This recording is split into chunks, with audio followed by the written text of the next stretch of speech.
Good morning, everyone. Welcome to another series of our webinar series. Good morning. And today, everyone will be interested in this fit regulation. Continuously, there is always a confusion, always a risk, always a fear, whether we comply, when it will non-compliance, because it's so subjective. Interpretation can be take such a swing that even though your intent is not there, there can be non-compliance. One has to be very, very careful on the compliance of this regulation. And for that difficult subject, we have very experienced to our panelists, Mr. Anshul Jain and Sonali. Both are very well versed on the subject, having working experience over the years and regular speaker at the different forums and having a wide varied area of expertise and experience in this field. Welcome Anshul and Sonali here to Mehta Mehta webinar. Friends, Anshul has flight in the morning, early morning from Ahmedabad to here. He just reached at quarter to 11 to attend this webinar. Special thanks, Anshul, for being so meticulous. Thanks a lot for this. Now, everyone knows Anshul and Sonali, but as a protocol, I would like to introduce CS Anshul Kumar Jain is a fellow member of ICSI. He has experience of 20 years in corporate law, Sebby, IT, PMLA, etc. He worked with some of the finest organizations in the country like ITC, Edelweiss, Mehta Mehta, Proud, and Reliance Industries. Presently, he is working as a Chief Compliance Officer and Head Legal and Secretary with KFin Technologies. He was the member of expert group on auditing standard as regards audit practice, specifically in the role of conceptualization. CSAS2 has been accompanied by the group. He was also an active member of research group of ICSI and part of ICSI Premier Team. He is a member of managing committee of CCGRT. He is a regular speaker in a program organized by ICSI, ICAI, and other institutions. He is also honorary consulting editor of Corporate Law Advisor and part of GITO Mentorship Program. He has recently awarded by KFin for handling few complex transactions. Congratulations, Anshul, and welcome to the Mehta. Thank you, ma'am. We have another panelist, Sonali, equally experienced. CS Sonali is a fellow member of ICSI. She has over 18 years of experience in secretarial legal finance with core expertise in corporate law and land and mining law, something different. Sonali, will always like to hear from you on that regard. He has been working as a head of secretarial department since 2004. She was managing the secretarial affairs of various Bhaskar Group companies, engaged in radio, print media, direct-to-home, textile, solvent extraction, real estate, etc.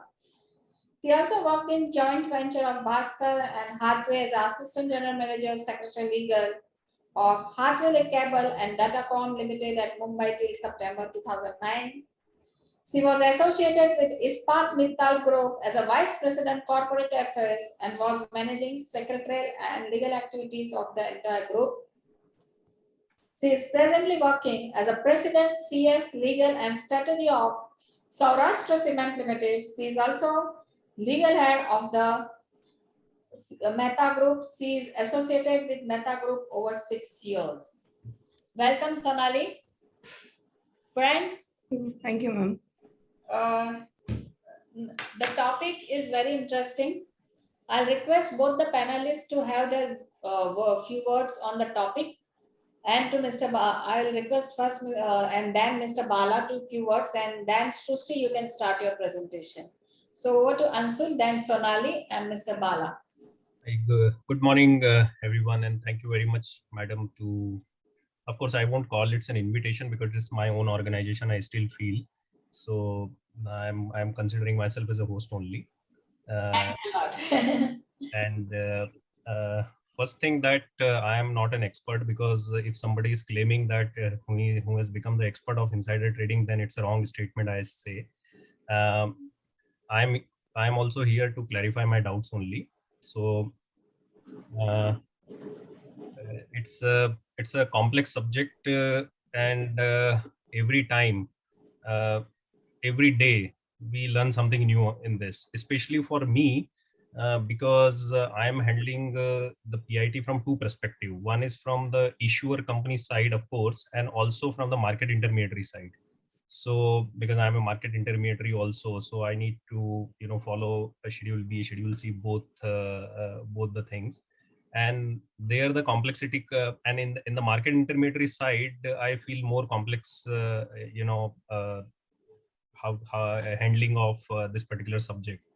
And few of the areas like structural digital database and all are not very much matured in this country so far, I believe.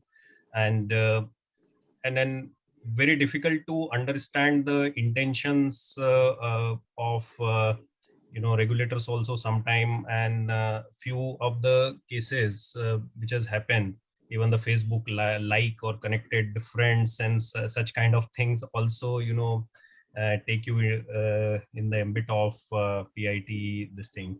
So yes, it's a challenging subject to practically handle. And recently I was discussing with someone on this particular subject, and implementation, the more robust implementation in my own organization. So we concluded that we have to actually form a separate department of it. It's not possible for the regular company secretary team to manage this complexity, specifically for the market intermediaries, because the people who are forming part of the insider, and it's a very large number of the people who will become the that insider or the designated person group. So to monitor with the regular secretarial team would be very, very challenging task. So we have recently started, in fact, last Tuesday only, we initiated a discussion in our own office that whether we should have a separate department having a proper 2-3 qualified people who will dedicated work for only for managing the PIT related aspect. So this is something which may happen in recent future in our company. So this is something, so you can understand just by this thing only that how complex it is. And some of the other market intermediaries, we try to understand that how they are implementing and all. So even one of the organization, one of the financial market intermediary, they have the database of 8,500 designated people.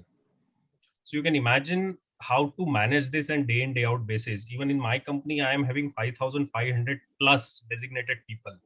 So you can imagine, Oh my God. You can imagine it is a very difficult task for us to manage. And so when I used to consider myself कि इतना कैसे manage होता है, कैसे करेंगे, क्या करेंगे, when I have heard them at 8,500, तो मैं बोला कि हम कर लेंगे वो जब 8,500 कर सकते, so we are less, still 3,000 less than them, so we can do that. So yes, it's a complex subject. I will be happy whatever little knowledge I have. I'll try to share, or I will learn from the experience of seniors over here, and of course the Sonali's experience and everybody's experience. I will, carry with me. Thank you. Thanks, Sonali. Thank you, Anshul. It was quite insightful. And in fact, I also think that each and every professional, it's learning every day on insider trading. A new thing happened and you think that, okay, this is also a perspective in the regulations. And the regulations, when it came first in 2015, people have tried to adapt that regulation to a certain extent. Then amendments in 16, 17, 18, 19, and then again in 20. So many amendments that you yourself forget as to what the earlier regulation was you stand today. In order to track the things properly, what in our organization we do is that all the audit committee role is just to review whether the internal control procedures has been properly taken care of or not. We try to put it before the audit committee on quarterly basis, so that all the amendments in the code and whether the compliances are there or not. We have like various independent directors who are also on the board of various other listed entities. So we get their insight also as to whether we are on the right track or not, what other listed entities are doing, is there something else we can do in the organization. So Those kind of checks and balances we try to maintain by seeking help of the independent directors, also audit committee chairman, etc. Apart from that, I would like to share one experience here, which would be like quite insightful. It was with regard to this confidentiality agreement, which first came in the this guidance note of ICSI, that you need to have a confidentiality agreement with all the designated persons. Although the regulations put it as optional, that you can either have a confidentiality agreement or you can serve a notice to the designated person. But in the organization, we took it to the audit committee and we ensured that each and every designated person signs a confidentiality agreement with the company. Now, the challenges were not much with the designated persons in-house, but when you talk about the other intermediaries, as Anshul was trying to point out, when you go to, like, for example, we have like a lot of merchant bankers and the valuers working with us in last 3-4 years. We had a lot of restructuring in the group.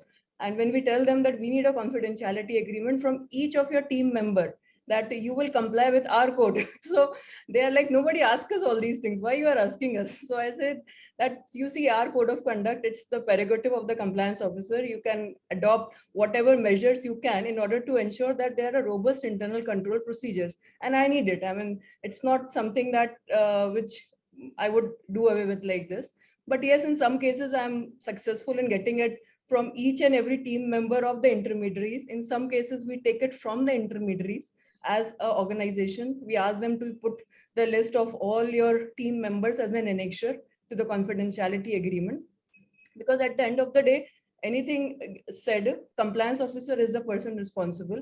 Any information leakages in all these kind of transactions would directly affect the compliance officer. And we don't know the way Sebby is moving ahead right now, how and when they will have much more robust system to track the UPSI. So right now they are able to track the trading done by the DPs, but not yes, that the way our country is not that advanced as we are here in India. It's not like US and UK laws that you can track the UPSI from which table to which table it has moved. But that is expected. It can happen anytime going forward now. So those kind of things we are trying to build in, and we face a lot of complexities because we have like 2 listed entities. All of them have ESOP schemes. So when you have ESOP schemes, almost the allotment of the shares under ESOPs are happening on monthly basis. When allotment of shares are happening, people are tempted to sell off the shares also.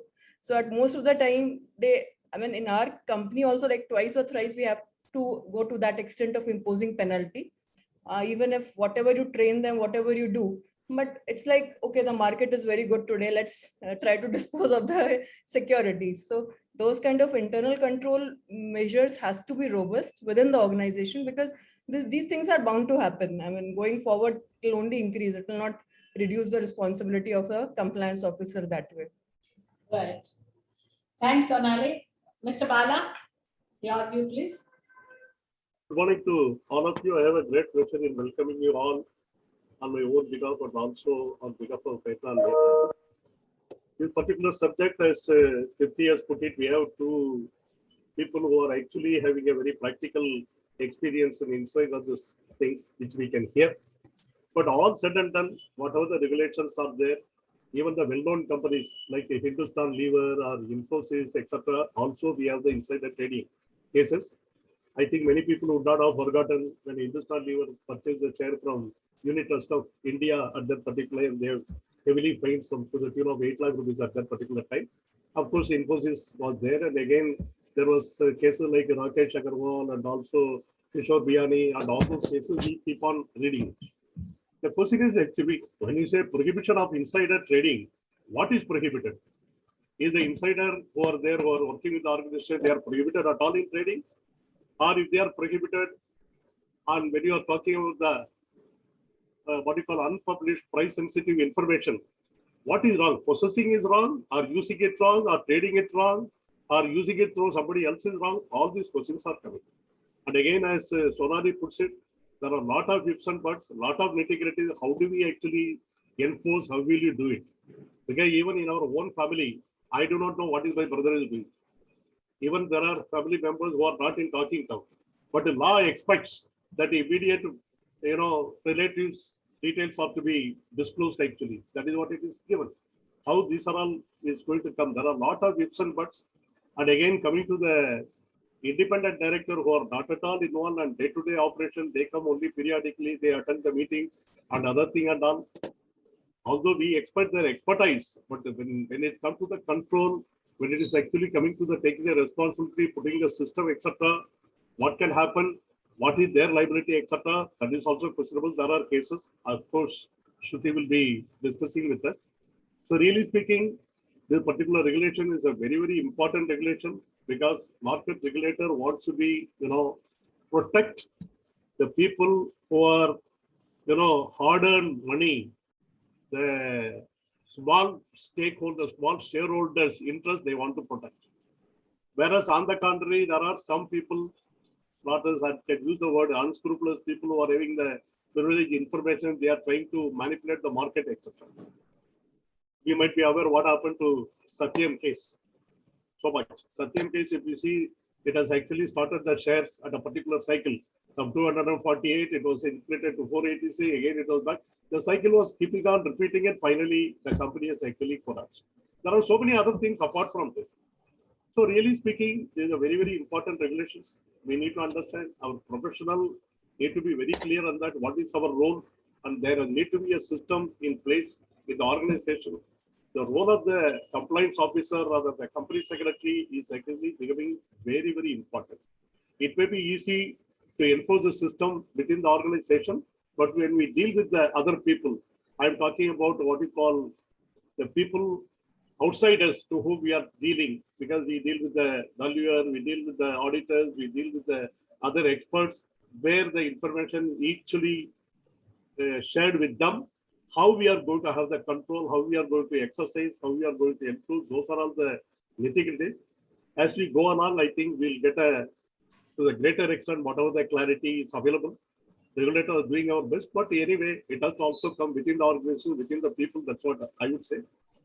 That's all, nothing else. We'll wait for the experts to comment as and when the things. I request the participants to raise the questions on the ongoing basis only however the presentation goes on so that it can be addressed. Thank you.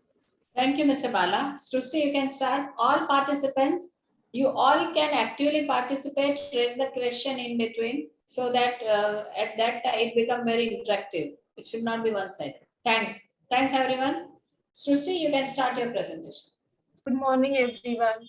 Hello, Anshul sir, Sonali ma'am and Bala sir. Thank you for giving your thoughts on the topic. It was really insightful.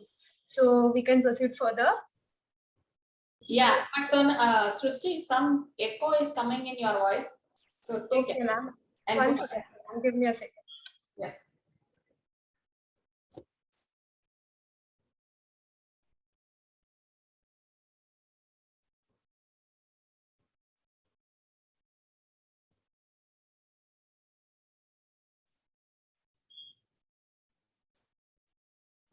Hello, now I'm audible. Yeah, but voice, increase the voice, no, please. Actually, Otherwise, ma'am, I'm not keeping well. That's the reason my sound is coming like that. now it's okay. Now it's okay. You can start, Srushti. Yes, ma'am.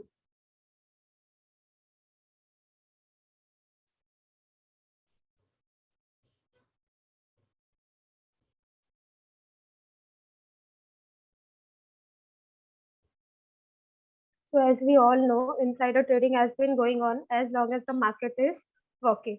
So right now, to keep the market flowing well, we have to ensure that the market is functioning with confidence, trust, and integrity.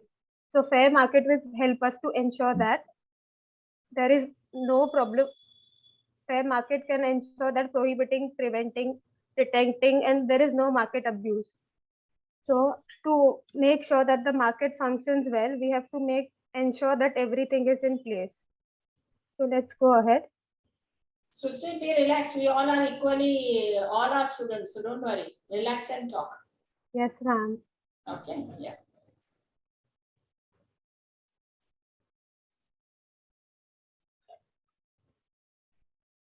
So to give our intro on insider trading. So it is defined as a malpractice wherein the insiders, we all know who insiders are, they are connected persons to the company. They might be an employee or not the employee of the company. So when they are in possession of the information which is not known to the general public, it is termed as insider trading. So by insider trading, what they usually do is they tip the information which is not usually public to other person to gain. It might be a gain or not, but as long as you're sharing the information to outsider, it will be termed as insider trading. And you will be penalized under various acts such as Sebby Act, as for insider trading provision, and as Sebby or SAT may decide depending on case to case basis. Srushti, Yes, ma'am. definition is in where this insider trading is defined where? Ma'am, Yes. insider trading actually is not defined under 1992 regulation or even in 2015 regulation. We'll be going through definition from next slide, ma'am. Okay, that's why, because it's just say malpractice, but where not, okay, carry on. Yeah. So insider trading was first introduced in India in 1948, whereas a committee was led by Mr. P.J. Thompson. P.J. Thompson, through Section 307 and 308 of the Companies Act 1956, have introduced few pointers for insider trading. However, the points introduced by him were not enough to control the insider trading happening in the market. So further, the Sacha Committee and Patel Committee took place along with Abid Hussain Committee, and they have helped the Indian market to have stringent insider trading provisions. So as we all know, the scope of insider trading, it is applicable on all the listed companies as well as the companies that are proposed to be listed on our recognized stock exchange. So the objective of the act or the regulation, as you may say, it is to ensure that all the information that usually known as unpublished price sensitive information, it is not used by others to gain or to manipulate the market in a way that it is not supposed to work. So to summarize it further, we can say that to avoid market abuse as much as possible, prohibition of insider trading regulation took place. And through this, stock exchanges and the compliance officers of the company are able to keep track of the connected persons and insiders, how they are keeping their code of conduct, how they are making record of the information that is not published yet.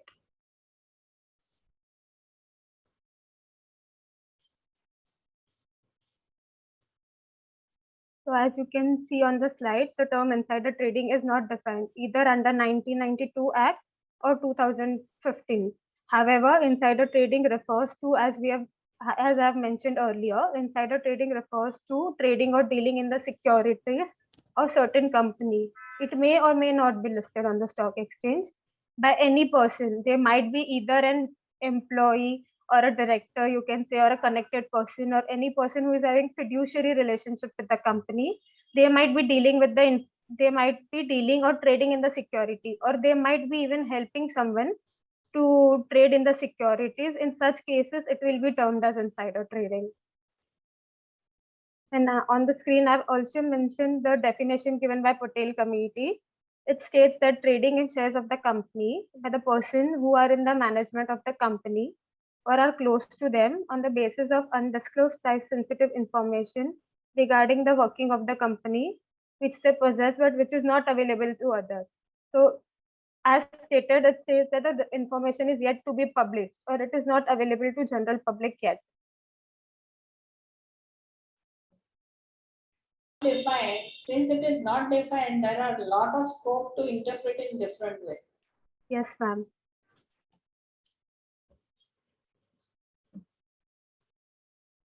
Please go ahead.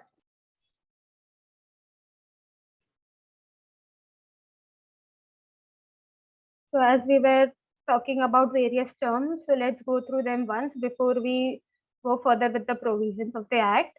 So as designated person means all the employees who have access to unpublished price sensitive information. This information.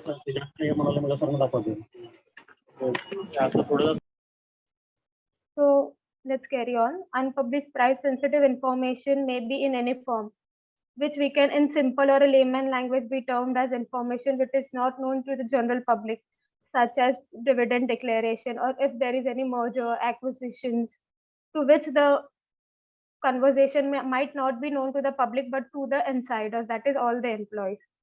So the designated person's definition might differ from company to company, and the definition will be mentioned in the code of conduct on the company's website, as companies are obliged to update their website regularly as per the LODR provisions. So from there on, every company will have a separate definition as to who is a designated person.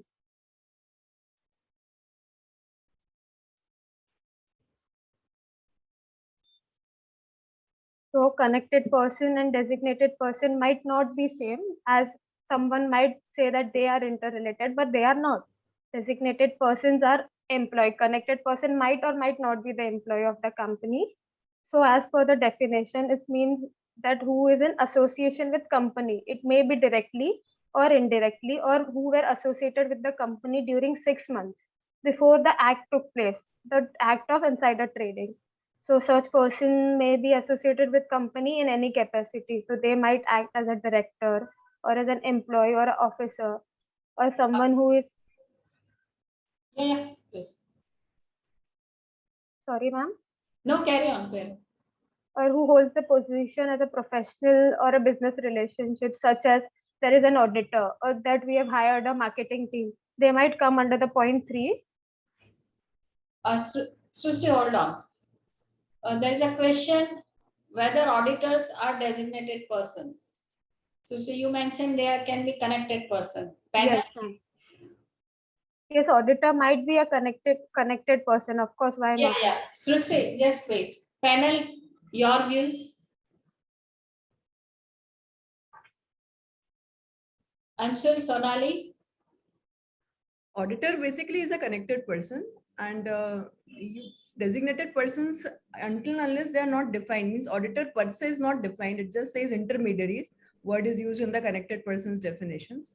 So It will be connected person. but the point is that a company has an option. Like in my company, what we have done is that we have put in auditors, the certain consultants, legal consultants as DPs only, with whom we take the declarations. Secretarial auditors also, we call them as DPs in our organization. So you can keep on enlarging the scope and bringing in more and more people in. And also, like, I wanted to say something on this DP definition, designated persons. What happens is, like, more pertinent to our group, wherein we have like 2-3 listed entities working together with one corporate office. At the corporate level, obviously you cannot distinguish, and each and every person becomes a DP of the other company also. Like if you're an employee of X company, you become a DP of Y company also, by virtue of having a common corporate office. Common office, yeah. That kind of decision or a view has to be taken by the compliance officer in consultation with the managing director or the audit committee, whomsoever they want to do so. I mean, you can enlarge the scope. Only objective which I always keep in mind is that the internal control procedures has to be robust. So that way the view interpreted.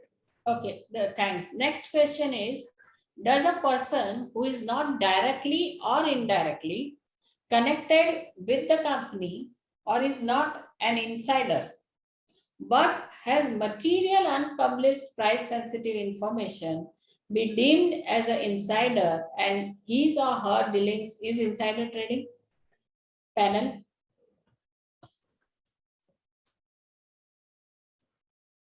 I'm not understand the question. Can you repeat, madam? Once?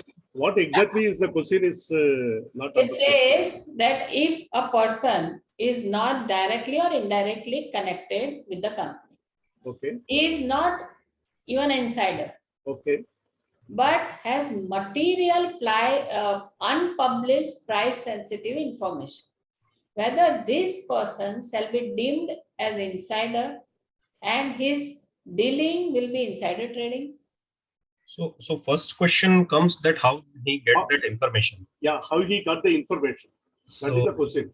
So if something which he has already received, if he is having certain information, first of all, whatever the information sharing is happening within the company, it has to be done on the even if you are procuring the information. So what the insider trading regulation says that the sharing of information from the company side, one part, and when it comes to the communication to the others. So the regulation 3.1 says no insider shall communicate. when it comes to the procurement of information, meant I am the receiving the information. There the word uses person.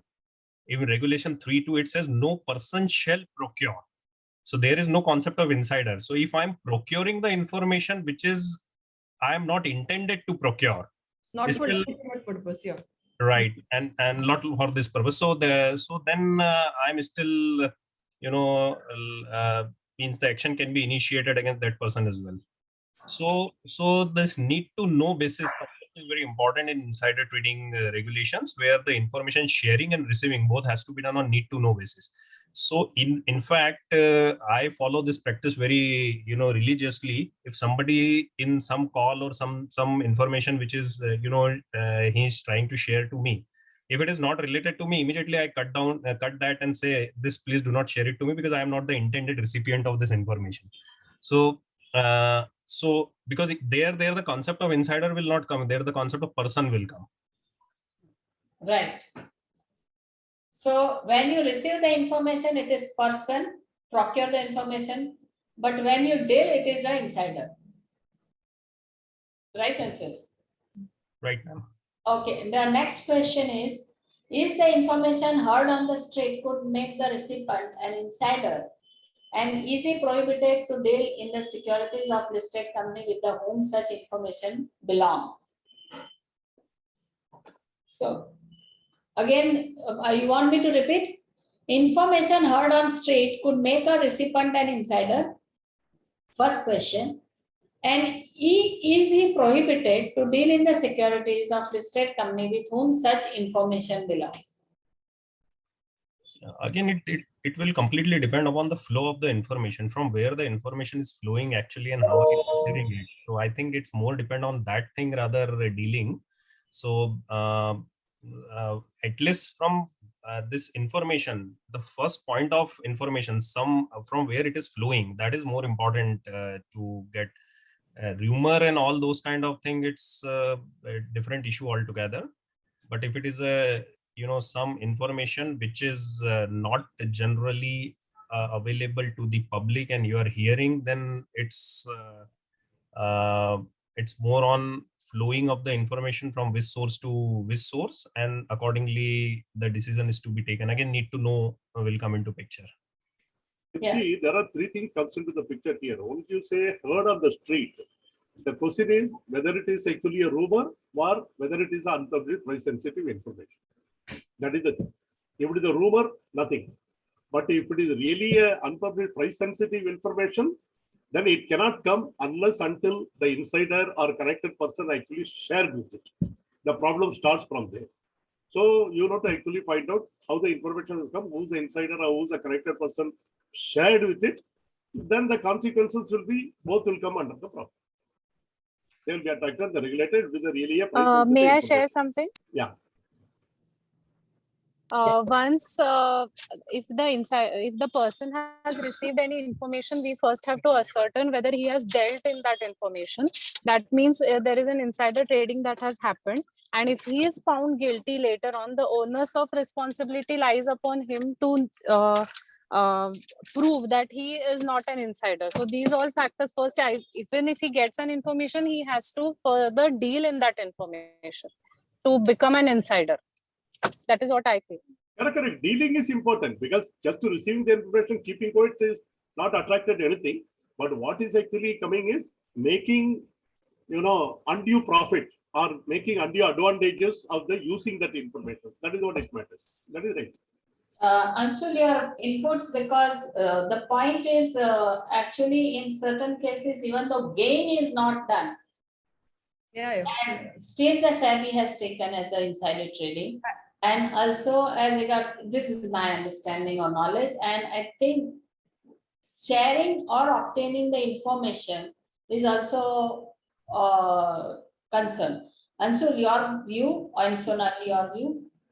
See, this regulation, talks about various policies which is framed by the companies. Though the ultimate objective, I understand that it is definitely to prevent the insider trading or curb the wrong practices. But it also talks about the, code of conduct for sharing of information and those kind of thing. So if I am not able to, control those kind of a thing, the companies, the informations are leaked on, continuous basis. And even though people are not, using that information for their gains and all those kind of thing, but still there is a violation of the code of the company for sharing those kind of information. So those should not happen. And according to me, the action can be initiated even for the sharing of information. Like Sonali talked some time back about the confidentiality. Now I'm sharing the information, I'm sharing the confidential information UPSI, and I'm saying that there is no gain is made. So there is no, so then what is the purpose of those confidentiality agreement itself? So those should not, means those should be, taken seriously, even though there is no gains. So one point is coming To here. answer your question that profit made or profit not made. So in one of our cases in my organization, what we have done is we have also penalized a person for loss avoided. It's not only profit made, but loss avoided. Because today the share is trading at X price, tomorrow at Y price.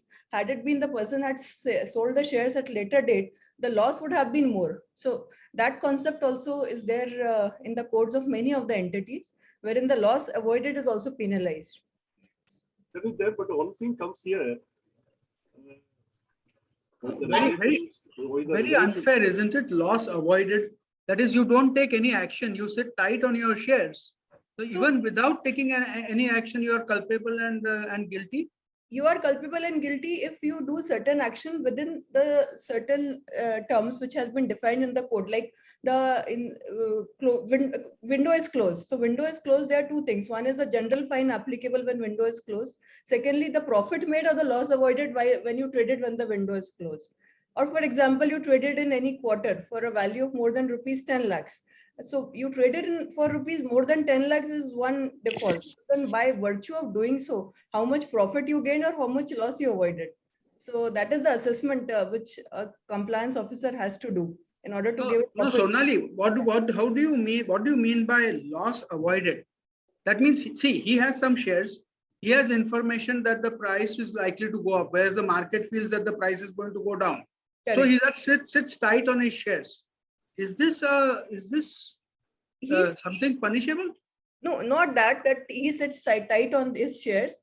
If he has done any such activity which avoided the loss during a circumstance when he was not supposed to deal in the shares.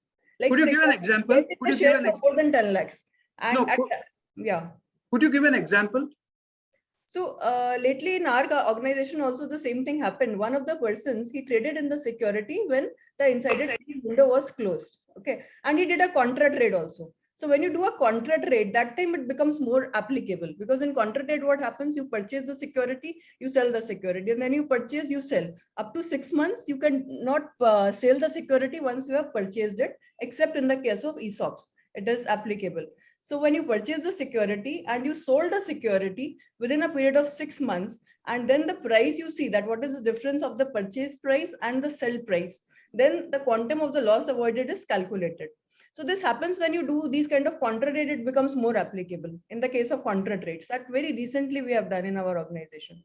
Very recently. Why I'm mentioning this is because I feel that this is one of the weaknesses of the insider trading code, that if the market in general feels that the price is going to fall, the general whole thing is that price is going to tank.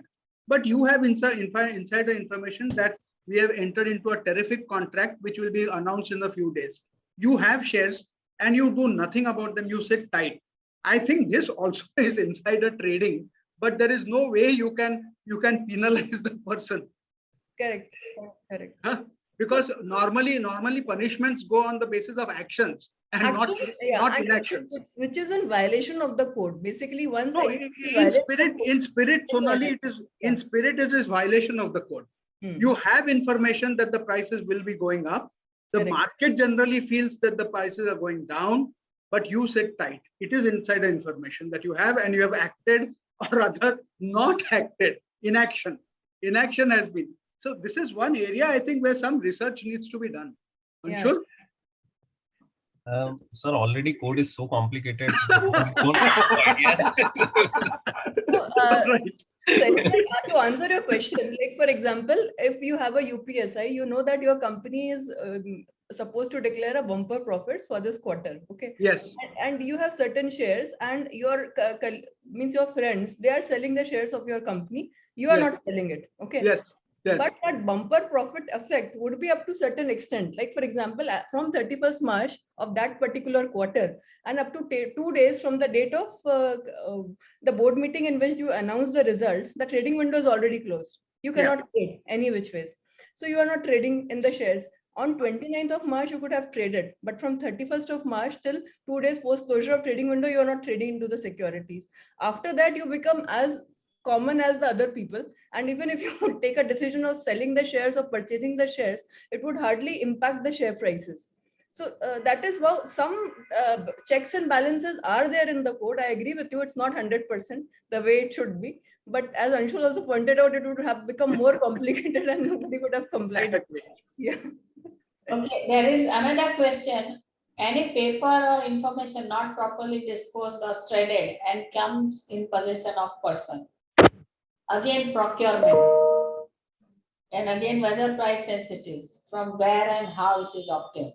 Ma'am, my simple view in this is that the leak of UPSI policy should be robust in the organization. As an organization, we can only have internal control procedures in place. And as soon as there is a leak of UPSI, there is a procedure provided under the Act itself that how you have to make that information public. So that procedure has to be diligently complied with and to be brought to the notice of the audit committee as soon as any such incidents happens. Right. I was discussing with somebody yesterday that, for example, if a managing director and CFO decides that I want to declare dividend and that information is not passed down to company secretary, how does the company secretary knows that it's a UPSI running through in the organization? So it's like every person has to own the responsibility at certain level once he or she is defined as a designated person. Yeah, and it is asked that often incident driver. I think this we have discussed, this driver heard and traded, it is price sensitive, it is quite obvious. Yes, yes. And whether accidental leakage of information can make company official liable. Accidental, Sonali, again your policy. Yeah, again policy and controls. And you have to keep on reviewing the controls. The control review is your responsibility as a manager. Yeah. So accidental leakage, how you treat it in your organization? If there's accidental leakage, first of all, if you come to know that there's a leakage, you make it public immediately within 2 trading. That's it. You rightly said earlier also for that shredded document that you make it public then. Yeah. Do we need to capture the details of the auditor in NSDL system-driven disclosures? Depends again whether you have identified them as designated persons or not in your organization. Again, subjective. If there is no action, how can that be considered as a trade or insider trading? Correct. Point which I raised. Yeah. Yeah. Chapter 5, Regulation 10 of Insider Trading Regulation, which is very well clarified that any contravention of this regulation, it does not say that whenever there is a trading. Exactly. So any contravention means any contravention. Of course, then you deal with the Securities and Exchange Board of India and prove your point. That's okay. That what the adjudication authority take the decisions. But as far as Sebby is concerned, they have sufficient powers available in this regulation to penalize the people, even though there is no trading is done.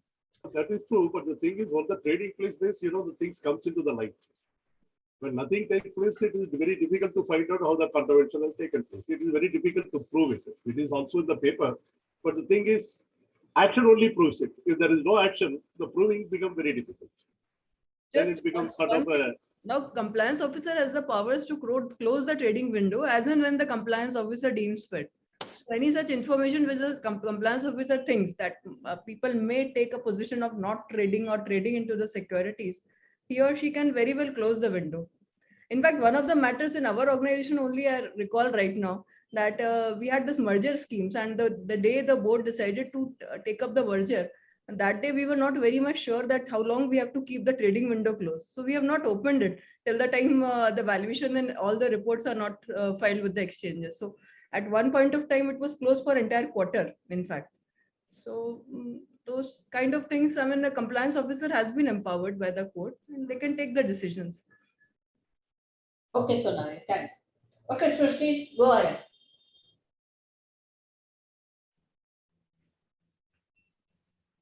Srushti? Yes, ma'am. Yeah.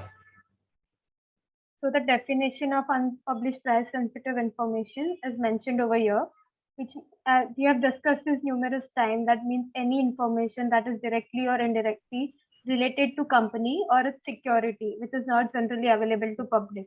A few instances we can say which can be termed as unpublished price sensitive information are mentioned on your screen, such as financial results of the company, dividends of the company, any merger, demerger, acquisition, change in any sort of capital structure, and any change in the key managerial person will be deemed as unpublished price sensitive information, and you are obliged to not disclose it further as long as it is not available to public in general.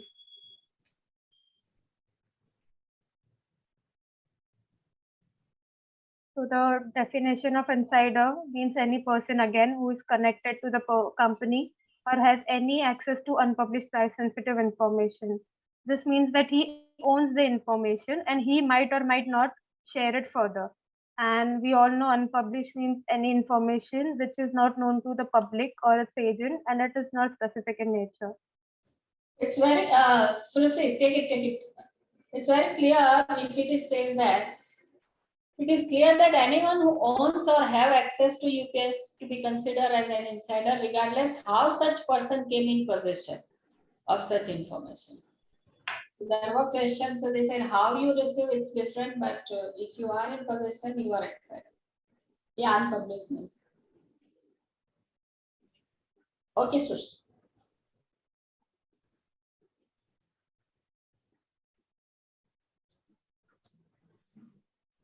So there are few more definitions. Let's talk about immediate relative. The relative may include the spouse, their parents, sibling, and child of such person. And also include any relative that are dependent financially. So as Balakrishnan mentioned earlier, that there might be an instances where an individual is not in talking terms or he is not in touch with any of his relatives. In that cases, if such person is not financially dependent, then he shall not be termed as immediate relative, no matter even if he is a sibling or a spouse or a parent. In that cases, he shall be excluded from the definition of immediate relative.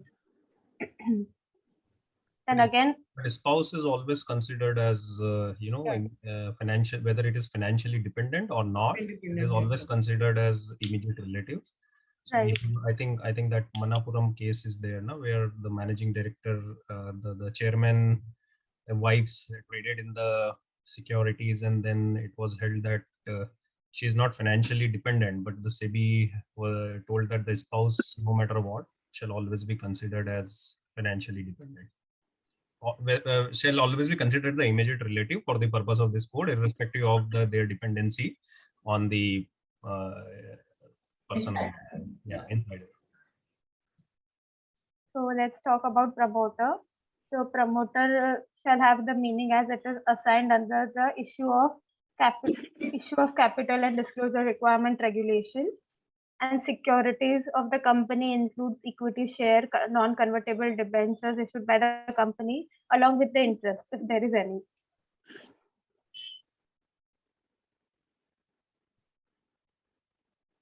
So let's talk about the disclosure that a designated person is obliged to make. So in initial, there are two kinds of disclosure that an insider or a designated person is required, and he shall be disclosed this to the company. First, it's initial disclosure, and second is continual disclosure.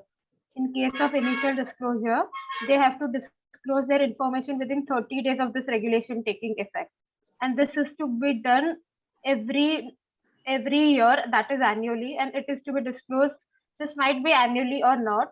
And in case of continual disclosure, they have to disclose the information within 2 days of the trading.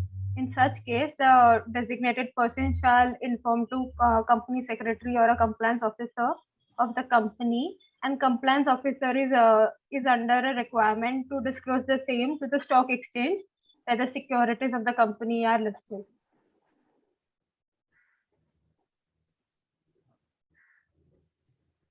So So as I was talking, the screen has elaborated it very well that connected person of the company might be listed or on the verge of getting listed, shall disclose their shareholding within 30 days, and connected person shall disclose their holding of securities when they are appointed in the company. So this too can be termed as initial disclosure that they are obliged to make.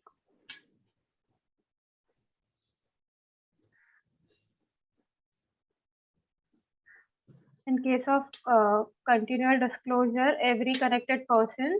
1 minute, Srushti, continual disclosure under 7.2 is exempted by SEBI. There is a comment by Mr. Virendra Verma. There are two things in this. One is that the companies which have this system-driven disclosures in place till now. So first of all, the companies are required to have a system-driven disclosures on the NSDL portal. So if you have a system-driven disclosures in place, you have taken connectivity with NSDL, your all the designated persons details are updated there, then you are exempted under Regulation 7.2. But as a good governance, it's always advisable that 7.2 disclosures are done, because that has come as a separate SEBI circular. And again, sometimes their NSDL issuer portal itself have issues, which we have also recently faced. So it's better that this continual disclosure under the regulation is also done, because regulations have not got amended till now. There's a separate circular which says that there is an NSDL disclosure portal. You make the disclosures. So means if you have updated the database on that, then you are exempted from 7.2 disclosures. But continual disclosures under 7.2, I think as a compliance officer, you should not do away with this, because this is a way you come to know actually what is going on, what kind of updates are there with the designated persons, any changes required in your database to be done, it can be done based upon it. So Okay. NSE has stopped accepting 7.2. I agree with that, but again, you can file it. You can online, you can go and file it as a separate 7.2 disclosure. Okay, another question. Thanks, Sonali. Does PIT regulation applicable to listed NCD issued on private placement basis, but not equity listed? So, in fact, I'll tell Madam is aware of very well when the secretarial audit started in 2015, when the first report was released, and I won't name the company, but I was the part of Mehta Mehta at that point of time, and we audited one of the company as we were the secretarial auditor at that point of time, and we reported, actually we gave the qualification in this to that company, and I had a tough time, I know that, but we gave a qualification in that company has not complied with the PIT regulations because their NCDs were listed. And there were a lot of exchanges of communication, and everything was happened, but we were on our stand, and that the company clarified in their board's report on our qualification. And I think that was the first time the discussion on NCD listed and applicability of PIT on it has started in the industry as well. And fortunately, later on, the SEBI has given an FAQ on detailed FAQs on on this regulation, and there is a specific question on this particular item, and SEBI has also clarified, yes, it is applicable. Thanks, Anshul, and thanks for remembering memories. Okay, Srushti, carry on. Yes, so in case of continual disclosure, as we have already discussed a lot, so it is subjected when the transaction value exceeds 10 lakh rupees in a calendar quarter. So every company shall notify the transaction as reported by connected person to SEBI within 2 days of trading taking place, or as soon as they became aware of the information that is disclosed.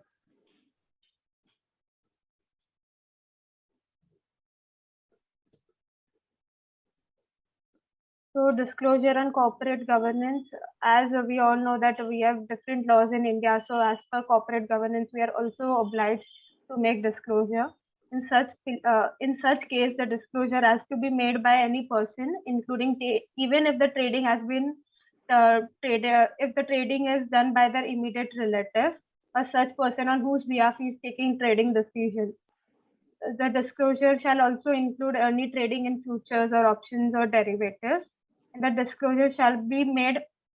Disclosure show made shall be maintained by the company for a minimum tenure of 5 years. There is a question whether off-market transaction inter se promoters are covered. Panel. If they are the insiders, means the similar information are available with both of them, then there is another, the same FAQ which I am referring on that. It's again clarified that first of all, as a general principle, whether on market or off market, it is covered under insider trading regulation. Number one. Number two, if there is an inter-se transfer, but both the persons are having the access to the similar information, then it is not treated as the violation. Okay, thank you. Yes, Srushti. Next.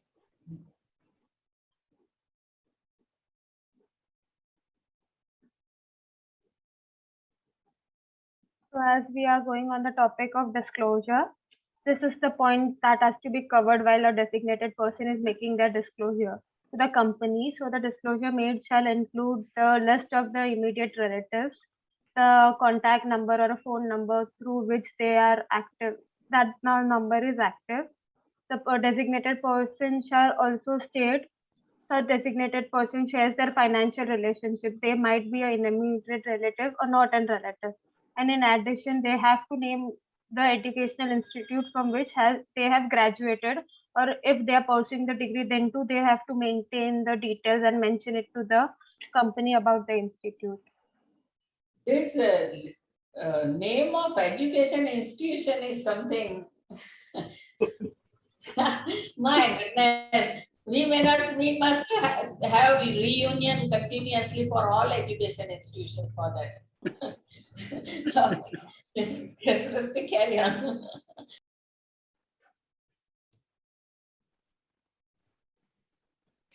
Question: how many past employers has to be disclosed? All?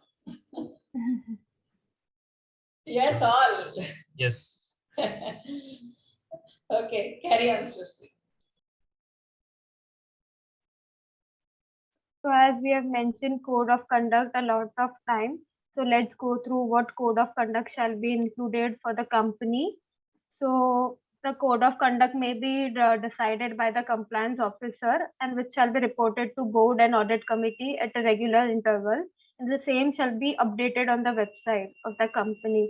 So the code of conduct may have the following terms. This is not an exclusive list. The company are free to decide what they will like to term as a code for themselves. So the information, the main things that has to be included in the code shall be as follows. Like they have to maintain that the employees having regular update or they are monitoring the insider information or unpublished price sensitive information. It should be need to know basis, such as if there are two teams who are not, one team is in possession of the information and the other one is not. So they should not, or they shall avoid the chatting about the same information, as it has to be disclosed on the basis of need to know basis. Their company is also required to have a Chinese wall framework. This is not a compulsion. So if company does not have a Chinese wall framework, that is fine as well. And the designated person in an designated person shall always be following the internal code of conduct while dealing with any information of the company.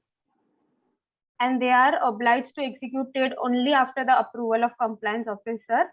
And this designated person, as we all know, now includes any person having contractual or fiduciary relationships with the company. At this juncture, I have a point to make. Having insider trading regulations, good corporate governance, very tight insider trading code of conduct is correct, and it is easy for companies, for operating companies. For example, Sonali's company, Saurashtra Cement, and one or two sister concerns, or Anshul's company. They have to look at insider trading as far as the shares of their company is concerned. However, in a professional organization, such as company secretaries, such as auditors, they are privy to information UPSI of several companies. Now, how do you implement such a, how do you ensure that the employees of the professional organizations do not indulge in insider trading? One of the things which has been suggested is that all the clients of that particular firm should be subject to clearance from the company secretary. So that if you have got 70 clients, none of the employees of that CS firm can deal in the shares of those 70 companies without taking prior permission of the compliance officer. Is this the way to control it? Are there better ways? Could the panel throw some light on this? Because this is highly restrictive. A person cannot deal in 70 companies. In your case, Sonali, it is 3 companies. Anshul, in your case, it may be 4, 5 companies. But in the case of Dipti, it could be 70, 80, 100, 200 companies. And to get the permission of the compliance officer will take 5-6 days. In a volatile market, you might lose an opportunity. First of all, sir, I told in advance only that even it's not a case of 1 or 2 company for me. It's a case of more than 700 companies for me, because I'm a market intermediary providing services to large number of organizations. Okay.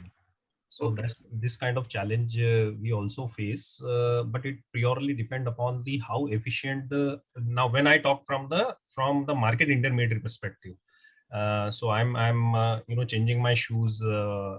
Market intermediary, Anshul, will fall more or less in the same category. No, because you are dealing with a lot of persons. It would fall in more or less the same company as a CS firm or a auditor's firm. Exactly. So maybe taking your example may be wrong, but say when I was company secretary of TCS, I was bothered with TCS. I was not bothered with Tata Steel. So in that case, sir, it depends on how the compliance officer of that organization is efficient actually. And again, what kind of information is being, circulated from that company to my company. Say, for example, company is going to be, going to come with the financial, quarterly results. Yes. Now, there is no logic that they disclose this information in advance, or I have as a RTA, I have a privy to the quarterly result. There is no logic of that, information coming to me. Even the mergers or demergers or those kind of action, there is no logic it comes to me. There are only few circumstances as a RTA, we get the information in advance, and then we protect, that to a very close group of people. And that too, who is related to that company, the persons who are providing that services to that company, and there are certain other people we restrict that information. Only few circumstances, I say for example, company is going to come with some rights issue. Now, before announcing, they make plan that how they will go about this rights issue, and so that they have to check the readiness of the RTA also. Now, I cannot do simply that today I have announced the rights issue, tomorrow I will open an RTA and my other associated people are not ready with that kind of infrastructure and all. So I'll get that information that we may come from for the rights issue. How are you? What kind of infrastructure you have? Whether your systems are capable of handling those kind of things. So that discussion starts. Now, the moment discussion starts, I got the information, and I need to then protect that information and implement it in my organization, and that becomes a. And if the compliance officer is closing the trading window of the other organization, like you said that you are bothered about TCS, and he is informing me also that my trading window is closed. So even for my employees who are dealing with that particular company, as per my policy, that securities trading window will also be closed for them. So it will become the part of my prohibited list. So I will maintain restricted list or gray list. I will maintain 2 lists. So as a company secretary, suppose say I want to come with I'm a listed entity and I want to come with the buyback. So I need to appoint merchant bankers. So yes. It will not happen that I will go to the ICICI Securities and very first day I will start with them. buyback. I will invite the proposals, I will give them the presentations, and I will invite their pitch. And after that, I will select that, okay, these 3 people will handle my buyback in totality. But remaining are also having, access of that particular information. So till the time this buyback doesn't get completed, even the security for which I got the pitch, or I have not got the pitch, it will be the part of my restricted list. So nobody can trade in that as a merchant banker. Now, if I look at as a merchant banker, what ICICI Security will do for my information. So what ICICI Security will do, they will put this security in the restricted list for trading. So any person who is, asking for the prior pre-clearance of the trading of my security, ICICI Securities Compliance Officer will reject it, because it is becoming it is coming in the restricted list. So we need to maintain that list of gray list and the restricted list as far as Schedule C is concerned, because in case of intermediary, Schedule C will come into picture, and Schedule C talks about maintenance of 2 lists, gray list and the restricted list. So it depends how. Anshul, creation of this gray list and restricted list is itself, disclosure of some information to persons who are not insiders. The fact that you have created a gray list, that a company is there in that, means that something is coming up there. Yes, the insiders are prohibited from dealing because it is there, but others who may not be insiders can gauge information and deal. What could be the safest thing, but may not really be practicable, is that if you are an employee of an intermediary, or if you're an employee of a firm of company secretaries or secretarial auditors, etc., all employees are just debarred from dealing in the shares of any of the clients of that particular that is most safest and the practical way. But people don't like it. People don't like it. So people don't like even PIT also, but we have to do it. What we can do. I think that is the safest. That is the safest. If you want to deal, you go and take the compliance officer's permission. If the compliance officer feels that there is something, he will not give the permission. But if there is nothing, he will give. You will lose 6 days, and in these 6 days in volatile conditions, you may lose an opportunity. But I think this is the safest. Do you agree? But nowadays, sir, 6. I don't know why you are saying 6 days. No, not 6 days. Everything is now system driven actually. So even it can be done instantly. Yeah, it's purely system driven. It's a very simple software where the people needs to put the pre-clearance permission. Okay. And if the system at the back end, when I am maintaining the database of the restricted list or the gray list, or even for my own company, the system will just run a scan of that security from the database, and within a few seconds only it will revert back whether it is approved or not approved. Then it is absolutely essential that what I'm suggesting should be done. It is very simple actually. I think I thought it would take 5-6 days. But if I believe every company is managing. I don't know, Sonali, what is your view on that? But what I know, majority of the companies are managing it through software system only. Otherwise, it will become, even using the softwares is creating so much of hassle and the problem in implementing it without software. So I even am not able to think that how we will be implementing it. As a market intermediary in my case, in fact. So if the permission can be given within a minute or 5 or 10 minutes, within seconds, within seconds, all right. Yes. If it can be done, then I think what I'm suggesting is quite valid, because if you create a gray list and a restricted list, then that itself is a revelation. Instead, just a ban, and then you ask the compliance officer. Compliance officer tells you.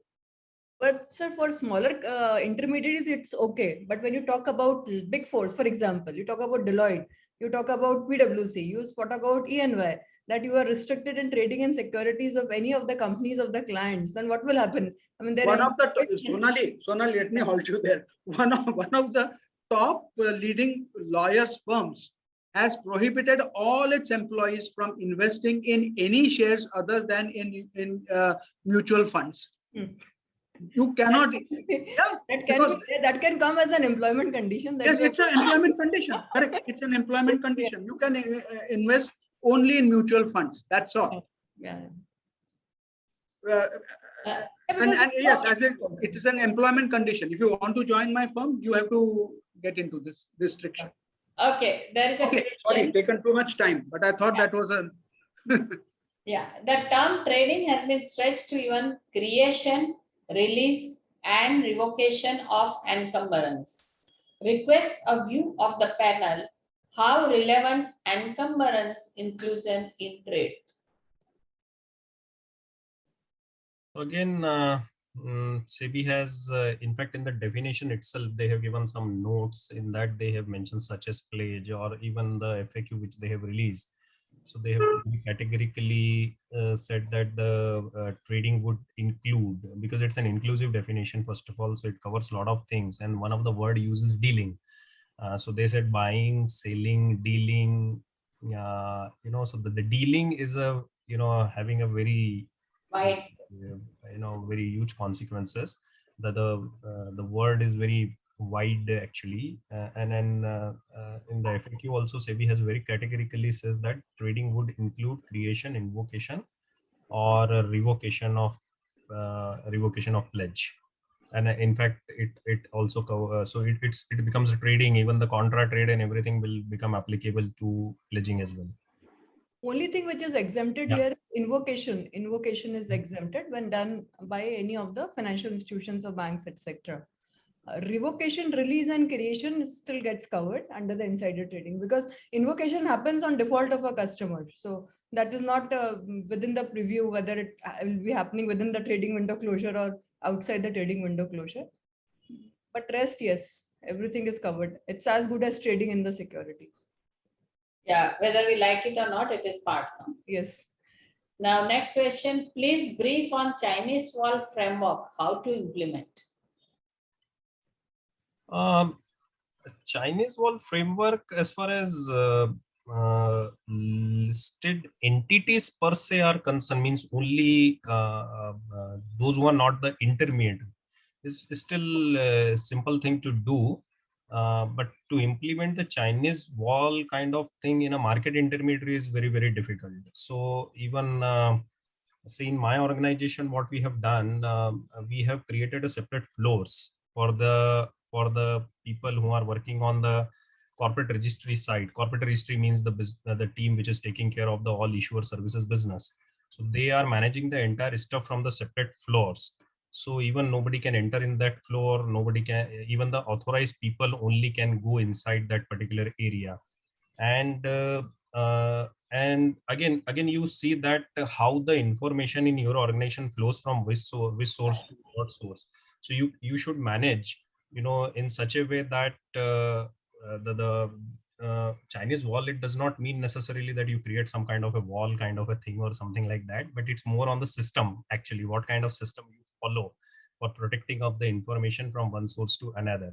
So since our issuer services business is a little bit complicated kind of a business, and a lot of information to and fro happens, so therefore we have created a separate floors altogether with a limited access to the people.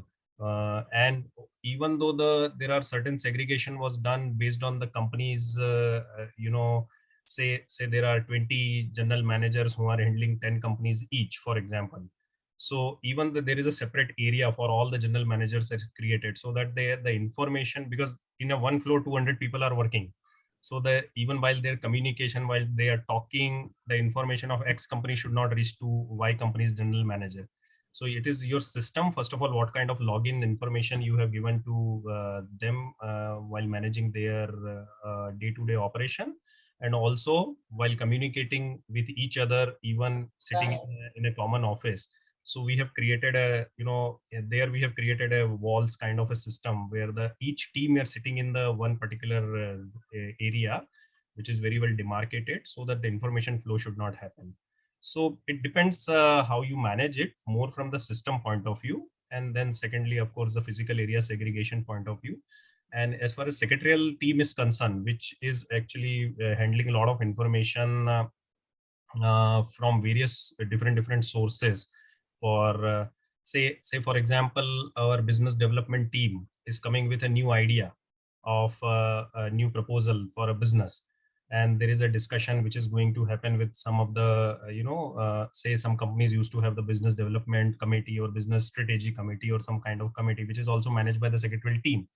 So the proposal is put before the business development committee. Now those things even not known to the accountants and all, and even the taxation department and other people. Those information will directly come to the company secretary from the business development people that we want to put this proposal before the BD, our business development committee, and then. So now how are you protecting that information from even sharing to the other people? Because this may lead to some kind of, this is again an insider information which may lead to kind of this thing. So it's not only related to the finance or accounts or any other things. You need to, it's more how your system works, and it more depend also on the people. So culture and the mindset of the people that you need to control your emotions a lot before sharing the information. That's the Another thanks. There is another question for margin money. If I create pledge in favor of Dipti, which is more than 10 lakhs, whether it require approval of compliance officer? So you are creating a pledge in favor of your stockbroker, if I understood correctly, and you have given us a margin money. Unfortunately, my understanding says yes, it is covered under this.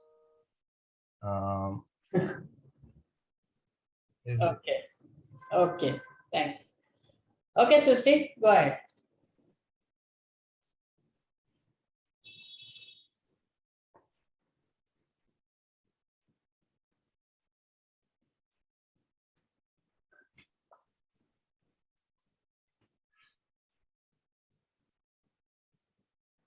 So further code of conduct shall have following points.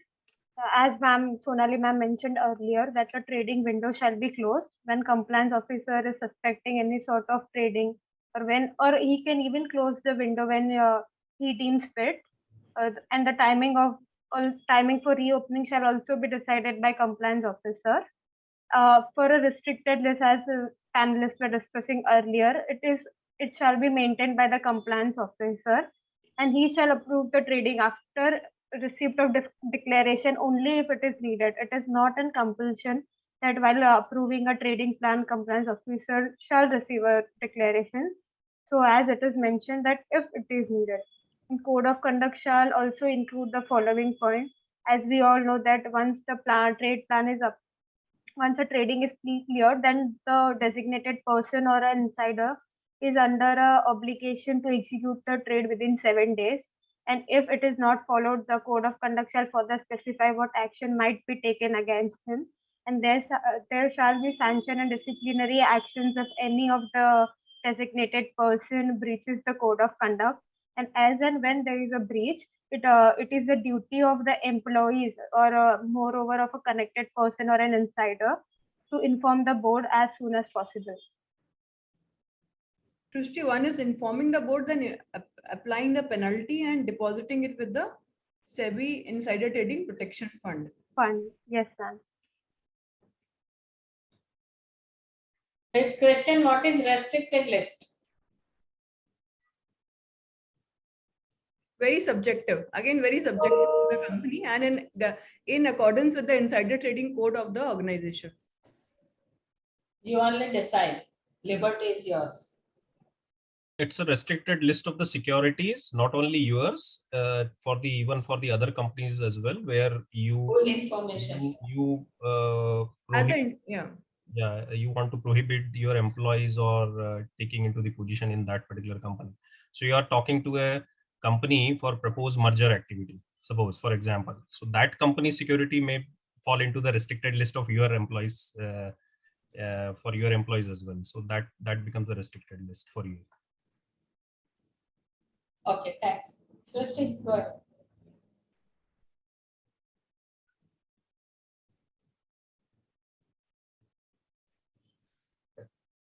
So for fair disclosure, as ma'am earlier asked a question that ma'am mentioned few circumstances that what has to be done when information is leaked out there are various means like accidentally the information is leaked. In such cases, what a company can do, it is mentioned in Schedule A. So first, there is a prompt disclosure if there is an impact, their compliance officer is suspecting that the information might be leaked. So in such cases, they shall disclose the information to public promptly. The compliance officer or the company shall ensure that the details they are sharing with the research and personnel is only on the need to know basis, and no other information is shared with them. The compliance officer or a company shall ensure to maintain a record or a transcript of the meeting held with various participants. The prompt that gets disclosed partially. Instances are such as that the information is partially disclosed by an insider or a connected person. In such cases, company shall disclose the information entirely. And company shall also they may appoint chief investor relationship officer to deal with the disclosure of information. And it is a fair practice. It is followed by mostly all the companies that they disseminate information uniform and universally. So thereby they can avoid the selective disclosure of the information.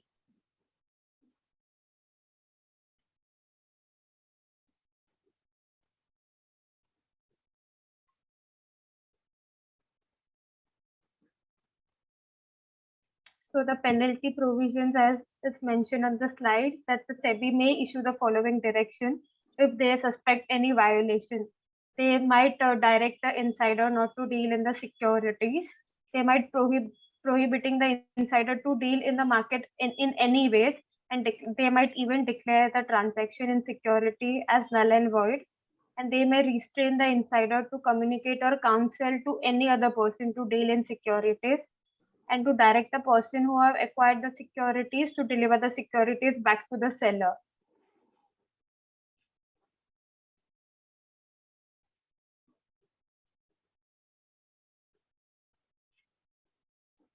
Then there is section 24 of the Sebby Act, which provides for the penalty. So it states that if any person contravenes or attempts to contravene or abates the contravention of the provision of this act, they shall be imprisoned for a period which may extend up to 2 years, or a fine which may extend up to 25 crore rupees, or both.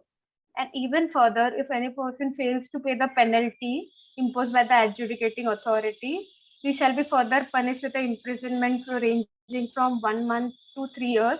He may even be penalized further for rupees 25 crores, or in few instances, they have given both the penalties, like including imprisonment and fine. There is a question, is appointment of CIRO compulsory?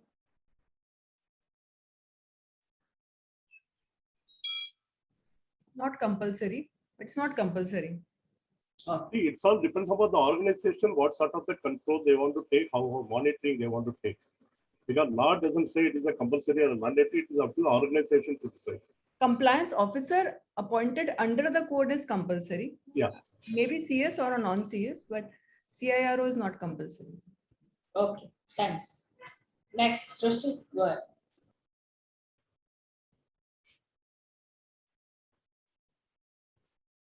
So regulation 5 of PIT mentions about trading plan. So trading plan is required to be reported by the insider to the compliance officer. The trading plan shall either set out the value of the trades or the number of security that the insider plans to deal in or trade in. So it shall specify the nature of the trades, the interval at which he will be dealing in the securities, and the date when this transaction shall take effect.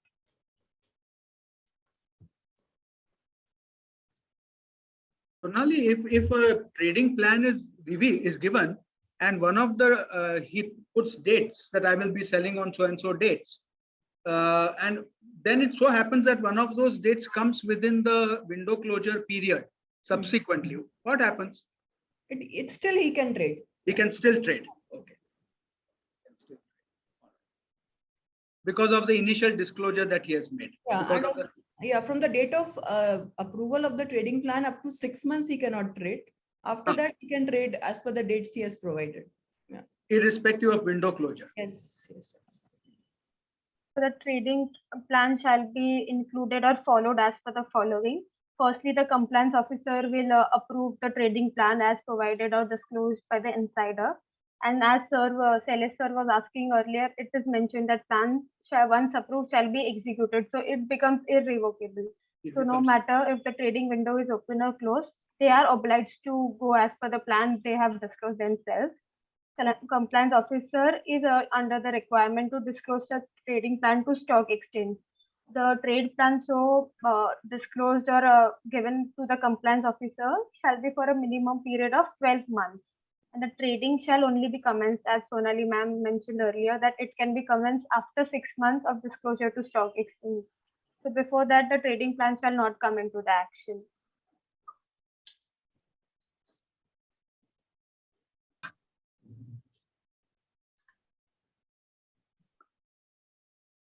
So your authority is mentioned who has to approve the pre-clearance of trade. So chairman of the audit committee shall approve the plan in case application is made by vice chairman and managing director of the company. Vice chairman and managing director shall approve the application for pre-clearance if the trading is to be taking place by the compliance officer or the designated person in a financial year if it exceeds 5,000 securities, and the compliance officer is the authority to approve the pre-clearance if designated person of the company is trading in excess of 1,000 securities or 10 lakh in a quarter, whichever is lower.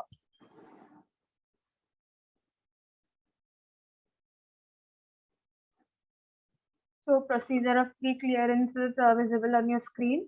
So the pre-clearance procedure is as follows. It has to be submitted in Form 1 firstly. The pre-clearance shall be as per the details of the security held by him and his immediate relative. If the relative is to trade, that is the immediate relative of the designated person, then the designated person is required to submit the pre-clearance application.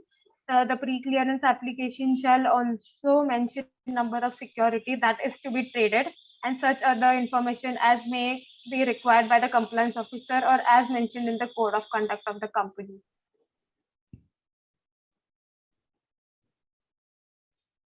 So as we all know that a company secretary is required each and every company, and as far as this regulation goes, a company secretary is must. So these are the role that the company secretary is required to perform while dealing with insider trading provision. He is required to frame Chinese wall framework, and as we have discussed earlier, that it is not an compulsion. There is to frame code of internal procedure and conduct. We have already discussed about the code of conduct.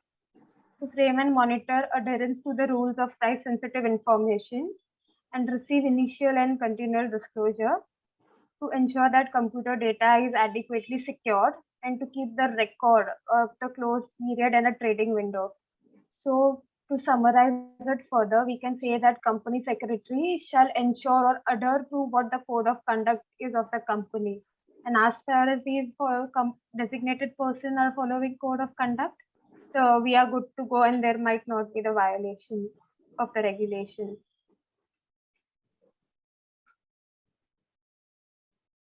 So here a mention is also, assist is also provided. Srushti, Yes, there is a question on trading plan. Is it mandatory to adhere to trading plan?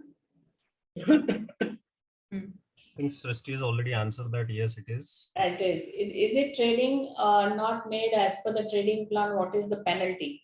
That flow chart she has given that. Yeah. Penalties.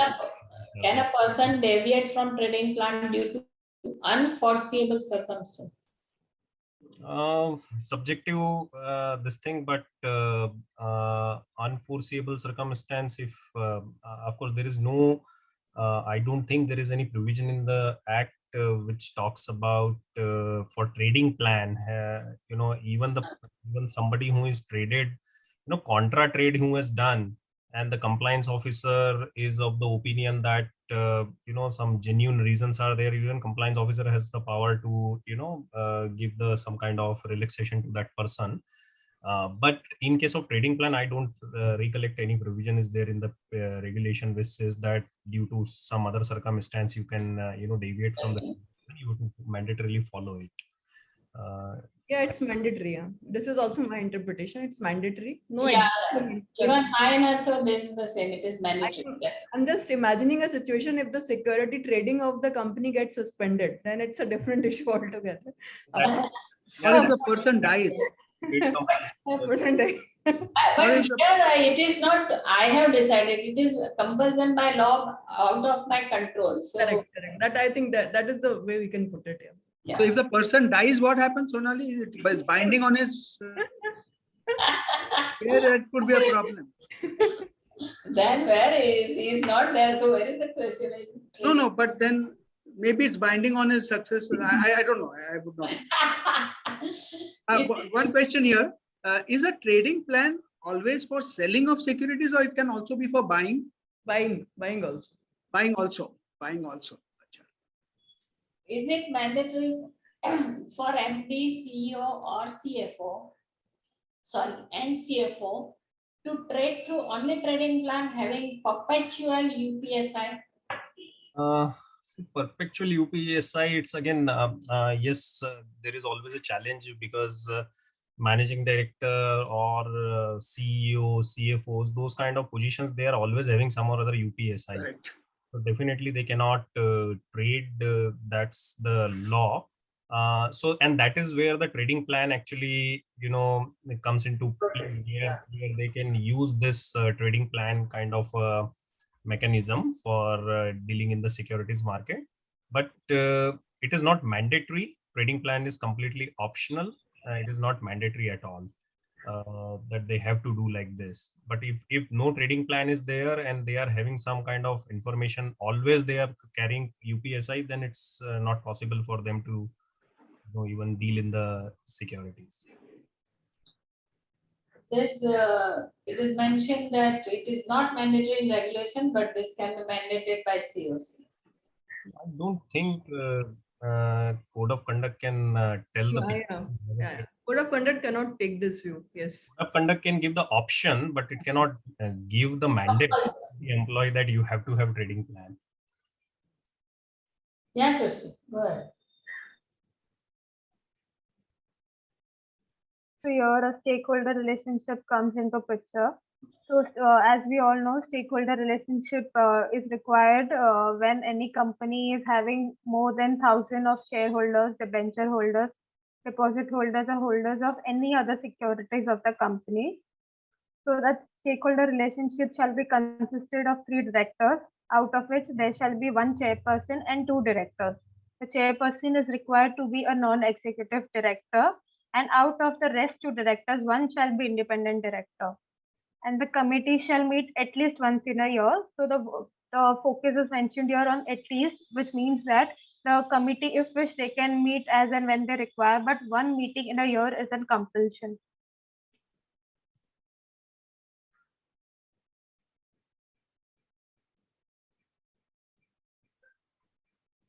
So the role of stakeholder relationship committee in PIT regulations can be stated as follows: to approve the company's duplicate share or debenture certificate, to review the matters relating to transfer of company securities, to redress investor, shareholder, or other security holders' grievances, and also to overview the performance of the company's registrar and transfer agent, and to carry out any other function as they are required to or as specified in the stakeholder relationship committee or the code of conduct.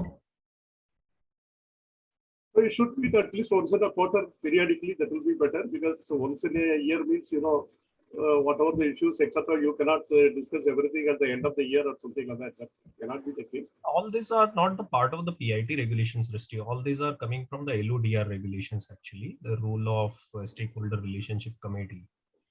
So, Yes, sir. But I just wanted to give a gist that, sir, this is what I got from the PIT regulation governance book. So I've included corporate governance aspects to this as well. Can we go ahead, sir? Yeah. There is a question, could not understand nexus of SRC with PIT. So the same, Anshul, what you are telling, you have clarified, see from LODR and then relevant CS produced, right, Srushti? Yes, ma'am. Okay. Since on the top you have written in PIT regulation, so that's the question is that. Yes, ma'am. So we have already discussed, panelists have discussed a lot about Chinese wall. So Chinese wall framework, as it is not mandatory, if the company wishes to go ahead, it is used to prevent the misuse of confidentiality information being disclosed outside. So as sir also mentioned that how their organization is functioning, that they they separate the area that regularly have information and the one they are not at the front desk, as we may say in a layman language. So in that case, this is the provision that is to be followed when a company decides to have a Chinese wall. I tell you, Chinese wall regulations. I'm not talking in the context of the PIT regulations, but there are various other regulations of Sebby. Say, for example, Sebby Custodian of Securities Regulation. So it also talks about to have a Chinese wall from other group, other operations or other group entities and all.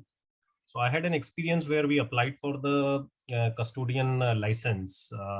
To Sebby, before once you apply, Sebby visits your place to see what are your system in place, how are you preparing yourself for the business, and based on that they give the in principle approval, and then you need to do some processes or bring your net worth to the desired level, and all those things happen, and then you get the final license.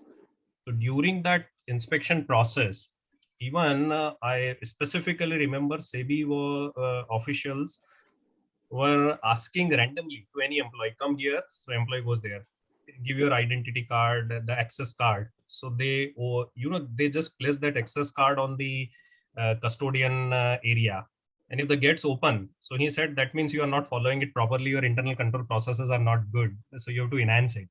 So even the access control to that particular area is monitored by as part of the Sebby's inspection process.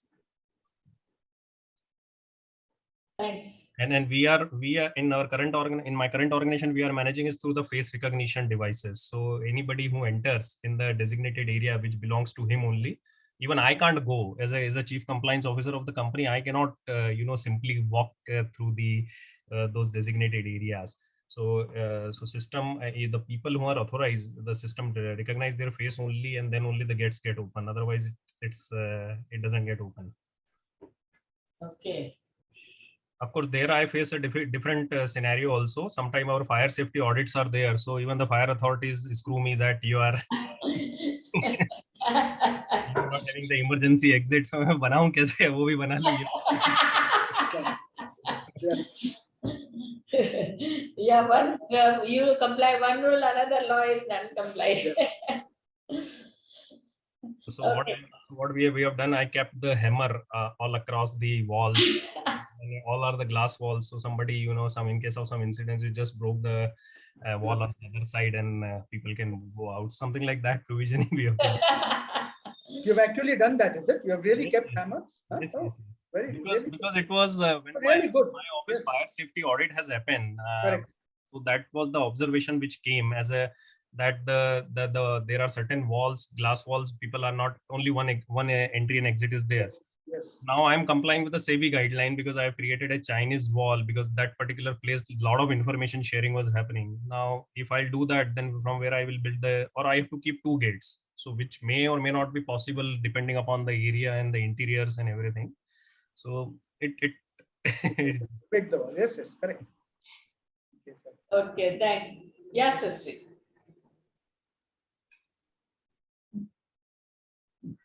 So the discussion was also about the restricted and gray list. So now everybody knows that in order to maintain Chinese wall procedure, the organization or firm may trade in certain may not, they are not allowed to trade in certain securities of the company. In such cases, they maintain a restricted or gray list.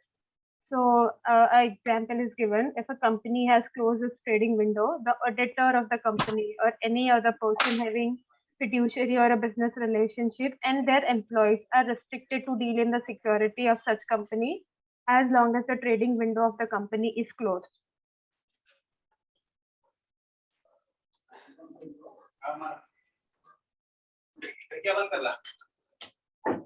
So earlier Anshul sir also mentioned about structured digital database.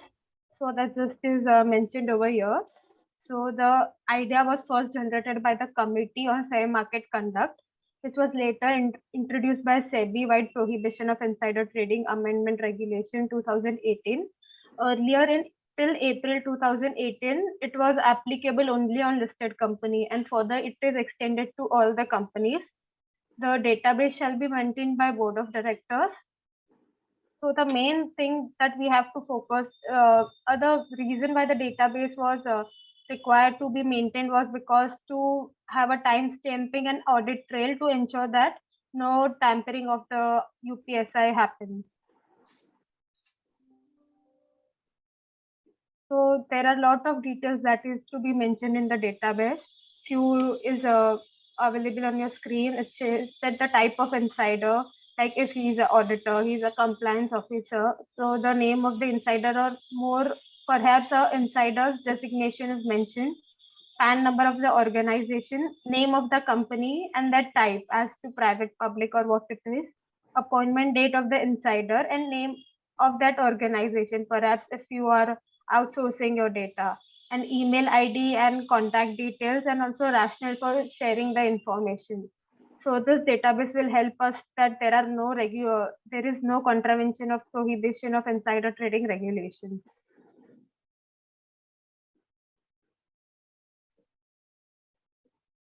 Have any query for the same? After this, we will be discussing the case laws. So in this case, this database has to be maintained by the company itself. It cannot be outsourced at all. Yes, Because that was the cannot case be some time outsourced. back. People were actually outsourcing it and other thing and all. Now the law has actually plugged that. It has to be maintained in-house only. Right. So there are first of all, it's another complicated subject to deal with, and within the organization. So first of all, with regard to the SDD, it's not only the data going out of the organization, even the data going from one desk to another. Say for example, there is a quarterly meeting which is going to be there. Now the finance and accounts department is generating some kind of MIS just to begin the work. They are generating some kind of MIS. Now that MIS is forwarded to the say CEO office. So that also it should become the part of your SDD within the organization. And of course, when it is going out of the organization, it has to be done. Number two, this is to be done by way of some kind of a system. It should not be like maintenance of database in Excel and all. I know there are challenges. I may be saying very simply that it can be done like this, it can be done like that, but actually it's a challenge to maintain such kind of database. Sir has rightly said that it cannot be outsourced. So now you may say that for my management of my insider trading, I have another software. For managing SDD, I have another software. How many softwares I've made? But you can have the same software for managing both the things. But you need to ensure one thing: whenever you are accessing to the SDD module, so because ultimately it is the data which will be stored on your server. So if you have taken some outside server like AWS or Amazon or any other server you have taken for maintenance of your insider trading related database, and there is another database, your SDD database, so you need to make sure even the front end, the front window can be the common for both the softwares, but on the back end the data should go to the internal server in one case and can go to the external server in another case. So that is where, so there is a confusion, means people keep on asking that should we have a separate software for it? So you can have front end common, but on the back end, the data should not go out. That is the one thing. And of course, this database is also required to be maintained by the intermediaries, secretarial audit firms, or the auditors at their end as well. Again, once you enter the data, the proper time stamping and everything will come over there. So it should be tamper proof and all those kind of, because Excels are not the proper way of maintaining of this database. I wish if it can be linked to somehow, it can be linked to our Outlook system or some other system where I just mark this data as SDD and it parked to the my database, that it will become my job very easy. But now I have to work on 2-3 systems. First, when I get the information, I have to open the database, put the system, manually enter the data in that SDD database, and through a software only. But it is not, it is very difficult to give the automated kind of environment where the moment the information is coming, I just clicking a button and it passing to the SDD database. It is not happening at present. I wish it should happen. So the job will become easy. I don't know what is your experience, Sonali, on this? So we are doing it, tracking it through ERP. In ERP, our internal engineers in the organization, they have developed a software in ERP. Why ERP? Because we have like login IDs of various employees. So there are 1 or 2 employees who are a responsible person for maintaining this structured digital database in the organization. And this ERP software, how it helps us is that as soon as you get the entire list of the shareholders from your RNTA on weekly basis, it gets uploaded in the ERP, automatically gets tracked with the PAN numbers and all. It flushes out as to what all trading has been done and whether there is any violation, yes or no. Such certain parameters have been by them. So it's everything like in a safe mode, because your ERP also comes with a lot of firewalls, and that way the leakages and everything is controlled. So when we started this discussions long back in 2015, when this code came, so that time only we had certain volunteers in the organization from the IT team. They said that we can develop this on ERP, and that's how we have done it. And I mean, it's working well for us. Not face any challenges. Because again, when you look at from the issuer perspective, still it is easy. I understand. But when you look at from the intermediary perspective, that is for sure. From intermediary perspective, it becomes very complicated. It's very complicated from the intermediary perspective. Since I am a market intermediary also, so then it becomes a very challenging exercise for me. But I have seen that various issuers also, they are opting for third-party solutions earlier, prior to the amendment of the Act into regulations in 2018, which ultimately they have discontinued with. And various issuers, they are maintaining on Excel sheet, putting in that timestamp. Clarity. That's why I give that clarity. That you can have the front end common, but you have to ensure that the back end should be, in your own servers and all those kind of things. And it has to be in a safe environment. It should have proper firewalls, and it should not be under a threat at all the times. Yeah. There is a question. A listed company is merging into a private company. After the merger, private company will become the listed company. At what stage PIT regulation will become applicable to the private company? So the moment, because see, this regulations is applicable to all the companies who are intending to list their securities. That moment it becomes applicable to you. So so the moment you are your board is approving this merger schemes, at that particular moment only this regulation will become applicable to you. You need to make sure that before filing of this application for in principle approvals and all, you should have the code and everything in place. I believe that this private company which is we are talking about, it definitely it's to be converted into public company, otherwise how it will be a listed one. So that I'm assuming that that will happen. Right. As and when the private company also decide that the moment you have taken a decision to kind of list only, whether directly or indirect, and the regulation become applicable. Okay, Srushti, carry on.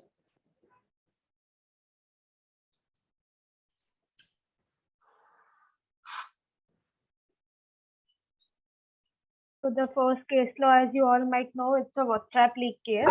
The parties who were penalized were Shruti Vora, Neeraj Agrawal, Parthiv Dalal, and Aditya Gaggar. So the situation was Shruti Vora was in institutional sales department of Antique Stock Broking Limited. She along with all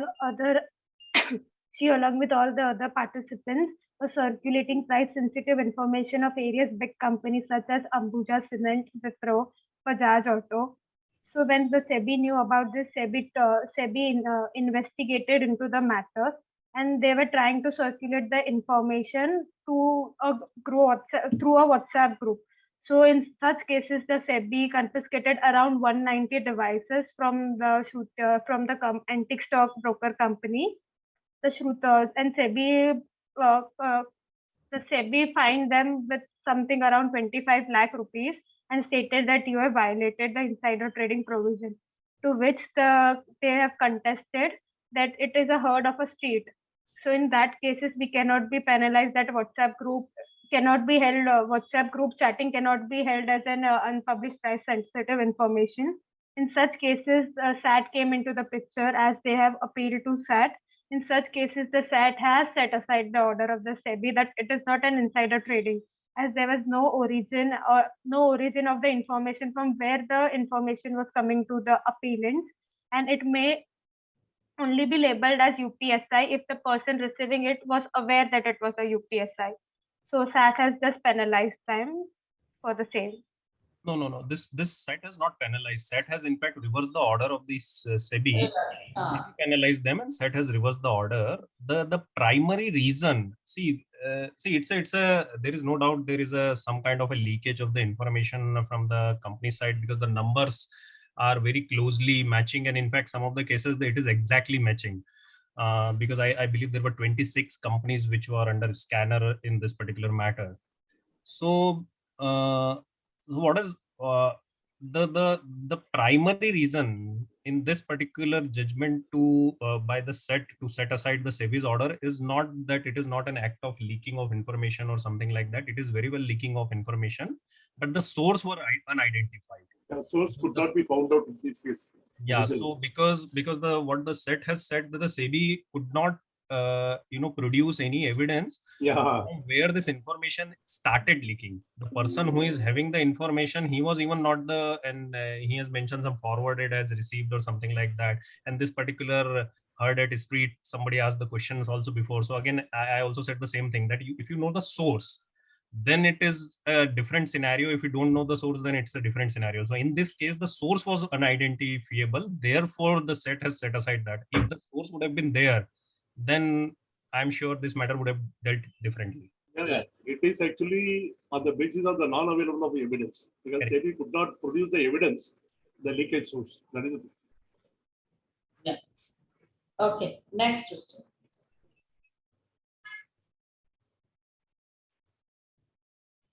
So the next case was about Hindustan Liver Limited versus SEBI. In this case, Hindustan Liver Limited bought 8 lakh shares of Brook Bond Lipton India Limited from a public investment institution and also from Unit Trust of India. SEBI suspected insider trading and thereby issued a show cause notice to the company that you are trading on the basis of unpublished price sensitive information, which was merger of Hindustan Liver Limited and Brook Bond Lipton India Private Limited. In that case, as London-based Unilever was a parent company of both the aforementioned company.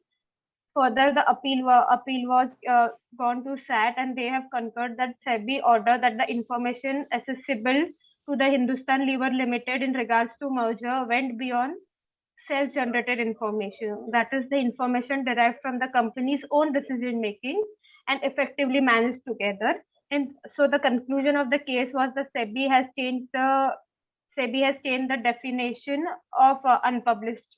The definition that we have gone through earlier, that was changed via this after the case has happened.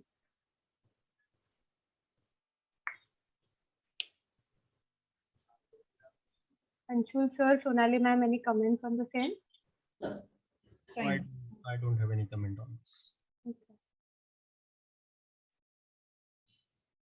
So in case of Kishore Biani, he is a founder of Future Group and is also a founder of a retail business, Pantaloons and Big Bazaar. And SEBI has investigated the script of Future Retail Limited. And the insider trading was regarding the unpublished price sensitive information, which was composite scheme of arrangement between Future Retail Limited and a Blue Rock E-Service Private Limited. So in this case, as the SEBI barred notice from accessing Future Retail Limited stocks for a period of 2 years and ordered Future Corporate Resources Kishore Biani and Anil Biani to jointly discharge a sum of rupees 17.78 crore rupees at a rate of 12% per year interest from April 20th, 2020.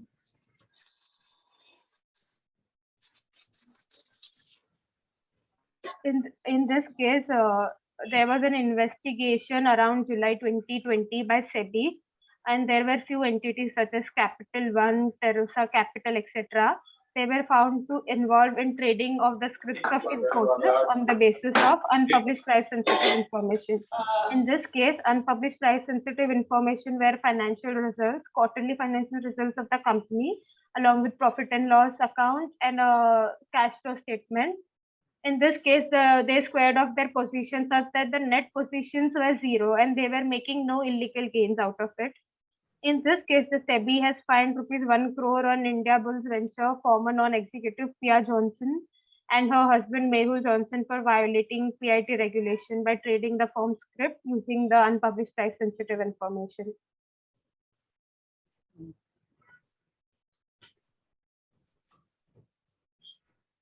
In these cases, the company was obliged to disclose information to the stock exchange regarding their agreements.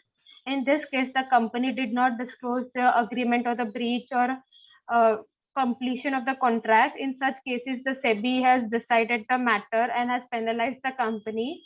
And the judgment was based on the rationale that partial knowledge about the insider trading or any provision shall not exempt them from the liability, and they are hence liable for the same.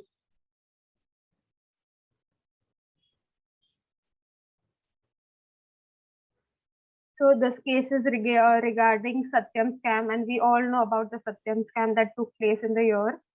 So in this case, the Satyam scam, Mr. Chintapati Srinivas Raju was held into the matter unnecessarily.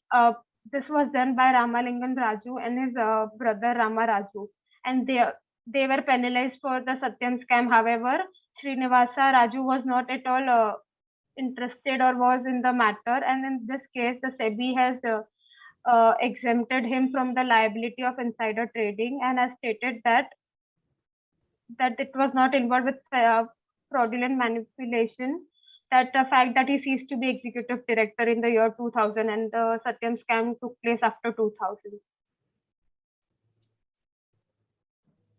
Thank you.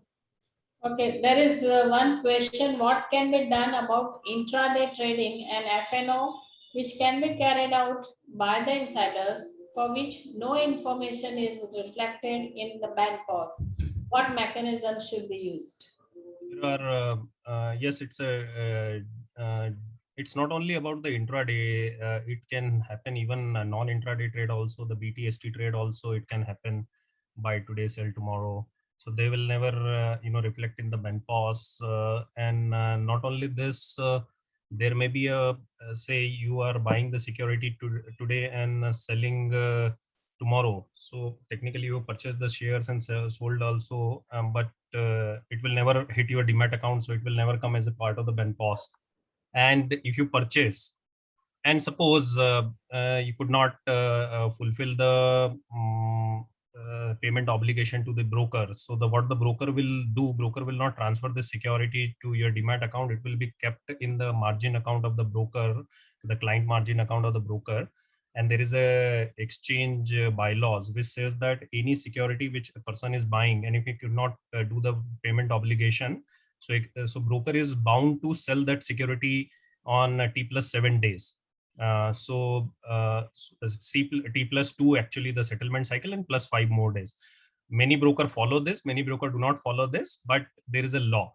So in case of any dispute, the exchange will consider the T+7 days price only, because by that time broker should have sold those securities on their behalf. So but that security is actually lying in the broker's account. So in case of the demat state, in case of the banpos, as a issuer, whose name will be reflected, the name of the broker will be reflected, not. So these kind of practical difficulties will definitely be there. In case of F&O, yes, it will be there. You can completely prohibit the F&O trade in your own company, means the issuer companies, by way of your code of conduct, and you can allow the trading in the index-based future and options, like you can permit in the Bank Nifty or maybe the such kind of which are not a company specific index. You can or futures and options, you can allow the trading in that. It can be tracked only by one way, that too not 100%, but there is a possibility of tracking it on one way. You can have a, kind of a, organization can have a kind of an arrangement with any of the stockbrokers or something, somebody, where you, by way of your code of conduct, you can mandate that you have to have, for trading purpose, you have to have your demat account with these, your trading and demat account with this particular broker and depository participant only. So what will happen with that kind of arrangement, and in case you can have it, the different demat accounts, but you will not use it for your dealing. And if you deal it, then it will be a violation on your part. So as a compliance officer, we are not responsible. You are responsible for your wrong declarations and all those kind of things. And what the broker receives from the exchange on daily basis, they receive the trade files, the order file and the trade files. So say the market close at 3:30 and there are certain internal settlements happen up to 3:45, and 4 o'clock the entire market cycle get closed. And thereafter, by an automated system, every broker used to receive the order file and the trade file, and it is pushed to their internal back office system. So we can have a tie-up with the broker, whereby the broker, we can give the PAN number to the broker, and for those particular PAN, the broker can give us the trade file and the order file, which we can push in our system and can find whether somebody has traded in, or even not only traded, even the attempt to trade by way of an order also, it can be done. Though little challenging, but yes, it is possible. But otherwise, the question which is specifically about the how to track it, something which you can't track it, you can't track it. Even there is a limitation to everything, so we can't track it. We have to go with the declarations given by the employees, and in case those declarations in future becomes incorrect, then the punishment or the necessary actions can be initiated.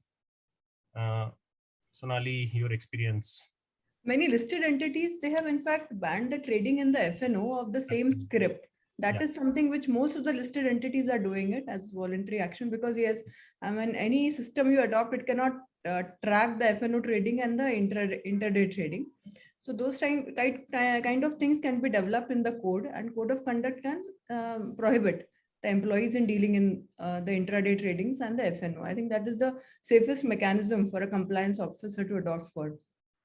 There is a discussion among information provided by participant. Mr. Hitesh says nowadays such transactions are captured by system-driven disclosure by BSE and NSE. And Mr. Ketul has said NSE has a bias whereby all listed entities can take daily information on trading, which will cover square-off transaction between 2 weeks and also FNO transaction. And it is called ITCM module of NSE. Yeah, it's there. Yeah, okay. See, you will recall The it. point is that whether as a company you want to make things more complicated for yourself, or you just tell the employees that you don't trade into FNO. Because Dipti, you might recall it way back 2008 and 2009, the popular case which erupted in the US. I think, if I'm not mistaken, one gentleman called Rajarathinam. The information was actually passed on from the board meeting directly through the telephone, SMS messages, etc., and all this price sensitive information. That was the first case probably which came up, and a lot of arrest has taken place and the penalty, etc., which came. Now, even after 15 years down the line, still we are not able to arrest across the world also. Still the things are going on, regulators trying to do the best, but still people who are doing it, we often on see the various cases. I do not know where we are going to land actually. I'll tell you one of the very recent case where the Sebby has taken the cognizance of trades between trade by one of the person. So I think somewhere in September, Sebby passed that particular order, and it is still under. I think it's an interim order actually, so it's still at the adjudication stage. The final outcome yet to come. So in that case, what has happened? There was a presentation made to the few of the employees, and that presentation was talking about something very important, which is to be implemented by the company in future. So it's an Infosys, which is means the subject company was Infosys, and one of the employee And then there was another person whose actually trade was become little abnormal. So in the stock market, so that matter came to the light, and then he was trading a lot in the Infosys securities. So, but he was not connected at all with the Infosys in any manner. Then the investigation revealed that one of the person who have attended the presentation, he and that person was working earlier in the common organization, and their phone call record says that they started talking a lot after that, and there is a 30-minute talk on the phone call record says there is a 30-minute talk between both of them. And suddenly what has happened after that information reached to that person, why immediately after that only the other person has started trading, and his trade has so abnormal and those kind of things. So it is presumed that there is a leak of information from this employee. So there is a ban on this employee also for accessing the securities market, and at the same time to other person also who have used that information and purchased the securities based on the information leaked by this employee. So this is another case, I think somewhere in September 27 order of the Sebby in the matter of Ramit Chaudhary and Keyur Maniar. Okay, thanks. I think there is no question anymore now. Everything we have answered, all checkbox. Thanks. I think we'll end it. It is 1:15. We should end. Thanks, Anshul. I think you may be also hungry and tired also now. Since early morning you started, late in night you have slept. Thanks all the participants for your active participation. And you all were always wonderful in being active and interactive. And thanks both the panelists, Mr. Bala, for your time and sharing the knowledge and experience. Thanks, everyone. Thanks a lot. Thank you. Thank you, all of you. Once again, thanks a lot to Anshul and as well as Sonali, because really speaking, today's, I must say, I have rather updated a lot of things in Prohibition insider trading, because many things which we are learning are the way, because there is no end for learning whatever the age it is. So I must be really thankful for sharing the valuable practical experience from both of you, and also to all the panelists, all the participants who were very interactive. Session was really good session. A lot of learning for me, I would say personally. Same would be there for the other participants also. Thanks a lot. Thank you. Thank you. Thanks a lot. Thank you, all of you. Bye-bye. Take care. Thanks to Srushti for the wonderful presentation. You have made it very nicely. Good. Thank you, sir. Yeah, Shruti, it was wonderful. Your efforts you. were commendable. Thank you. Thank you, ma'am. Thank you. Thank you, Mr. Mukesh.